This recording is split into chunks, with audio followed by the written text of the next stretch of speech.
मनीष कपूर यानी कि मैं founder and CEO of Kunj for you property. आज हम बात करेंगे अपने दुबई की पहले एपिसोड में, जहाँ पर मैं आपको बताऊंगा दुबई में कितने टाइप के वीज़ा होते हैं, रेसिडेंशियल वीज़ा क्या है, इन्वेस्टर वीज़ा क्या है, गोल्डन वीज़ा क्या है, और अगर आप आना चाहते हैं घूमने के लिए दुबई तो आपका कौन सा वीज़ा लेना चाहिए। बात करते हैं टूरिस्ट वीज़ा की।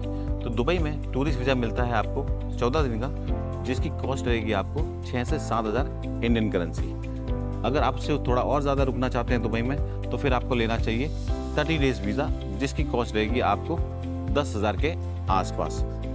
उससे और ज़्यादा अगर आप दुबई आना चाहते हैं और नौकरी ढूंढना चाहते हैं या फिर अपना बिजनेस सेटअप करने के लिए आना चाहते हैं तो आपको लेना चाहिए 60 डेज़ वीज़ा, जो कि रहेगा 2 महीने का, और उसकी कॉस्ट रहेगी आपको 13 से 14 हज़ार रुपया की, और वहाँ इस कॉस्ट में आप दुबई में रह सकते हैं 2 महीना। बात करते हैं रेसिडेंस वीज़ा की। तो दुबई में 3 टाइप के रेसिडेंस वीज़ा हैं। पहला है आपका वर्क परमिट वीज़ा, जिसमें आपको 2 साल का रेसिडेंसी वीज़ा मिलता है। दूसरा वीज़ा है आपका जो आपको मिलेगा इन्वेस्टर वीज़ा, जो कि अगर आप कोई प्रॉपर्टी खरीदते हो दुबई में 1.5 करोड़ एंड उससे ऊपर की, तो आपको मिलता है 3 साल का इन्वेस्टर वीज़ा। और तीसरा और सबसे इम्पोर्टेंट वीज़ा है जो बहुत पॉपुलर है दुबई में, वो है गोल्डन वीज़ा, जो कि रहता है आपका 10 साल का, और वो आपको तब मिलेगा जब आप कोई प्रॉपर्टी खरीदते हो दुबई में 4.5 करोड़ और उससे ऊपर की। बात करते हैं एयर टिकट की कि आपको अगर इंडिया से दुबई आना है तो किस रेंज में आपको प्राइस टिकट मिलेगी। तो प्राइस टिकट अगर आप 3 महीने पहले बुक करते हो तो आपको इंडिया से बहुत सस्ती टिकट मिलेगी, जो कि आपकी रहेगी 8,500 से लगा के 10,000 के बीच में, अगर आप 3 महीने पहले अपनी बुकिंग करा लेते हो। अगर आप इमीडिएटली थोड़ा बुकिंग कराते हो तो हो सकता है यही कॉस्ट आपको पड़ेगी कम से कम 20 से 25 हज़ार रुपये के आसपास, जिसमें आपको रिटर्न टिकट लेना कंपलसरी है। तो जब भी अगर आप दुबई आ रहे हैं तो आने से पहले आपकी रिटर्न टिकट कंफर्म होनी चाहिए, बिकॉज गवर्नमेंट ये चेक करती है कि अगर आप दुबई में घूमने आ रहे हो तो आप वापस कब जाओगे, और वापस जाओगे तो उसकी टिकट आपके पास होनी चाहिए।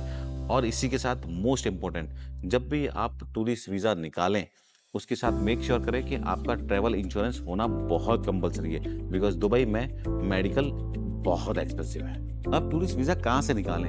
अगर आप कुछ बी टाउन सिटी या ए टाउन सिटी से हैं इंडिया के, तो आप there is a lots of travel agent रहेंगे, वो आपको ये वीज़ा निकाल के दे सकते हैं। या फिर और साथ में इंश्योरेंस जो रहेगा वो भी आपको बहुत मिनिमम कॉस्ट पे मिलता है, 1,000-2,000 रुपये में मिलेगा, वीज़ा के साथ ही मिल जाता है आजकल तो वो भी आपको वीज़ा के साथ टूरिस्ट जो ट्रैवल एजेंट रहेगा वो आपको निकाल के दे देगा।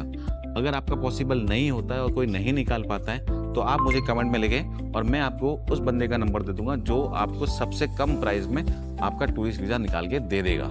तो अगर आप आ रहे हैं दुबई अपनी जॉब सर्च करने के लिए या फिर घूमने के लिए, तो अगली वीडियो में मैं आपको बताऊंगा कि कौन कौन सी ऐसी हॉट स्पेस या प्रीमियम लोकेशन है जहाँ पे आप दुबई में घूम सकते हो। और अगर आप जॉब के लिए आ रहे हो तो फिर मैं आपको बताऊंगा कि कौन कौन से सेक्टर और कुछ एरिया में आप अपनी जॉब तलाश कर सकते हैं, जो कि रहेगा आपके फील्ड के अनुसार।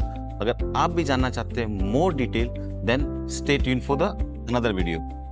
इसके अलावा अगर आप जॉब देखने के लिए आ रहे हो और लंबा रहना चाहते हैं दुबई में, जैसे कि 1 महीना 2 महीना, तो मैं आपको गाइड करूंगा अगले वीडियो में कि कौन से ऐसे एरिया हैं जहाँ पे आप कम से कम प्राइस में आप रह सकते हैं। आप अगर बेड स्पेस में रहना चाहते हैं तब भी मैं आपको बता दूंगा, आपको अगर अपना प्राइवेट रूम चाहिए तब भी मैं आपको बता दूंगा, अगर आपको प्राइवेट घर चाहिए अपना तब भी मैं आपको बता दूंगा, और सारी प्राइसिंग में मैं आपको बताऊंगा कि किस एरिया में किस प्राइस में आप सस्ते से अच्छे घर में रह सकते हैं। और अगर आप आ रहे हैं टूरिस्ट घूमने के लिए और आप अगर होटल बुक करना नहीं चाहते तो मैं आपको बताऊंगा कुछ ऐसी प्लेसेस या कुछ ऐसी कंपनियों के बारे में जहां पे वो आपको देंगे कम से कम प्राइस में शॉर्ट टर्म रेंटल पे, जहां पे आप रह सकते हैं, शेयरिंग में भी रह सकते हैं और अपना प्राइवेट घर लेके भी रह सकते हैं। तो मैं आपको वो भी जानकारी दूंगा मेरी अगले वीडियो में। So subscribe the channel for next update.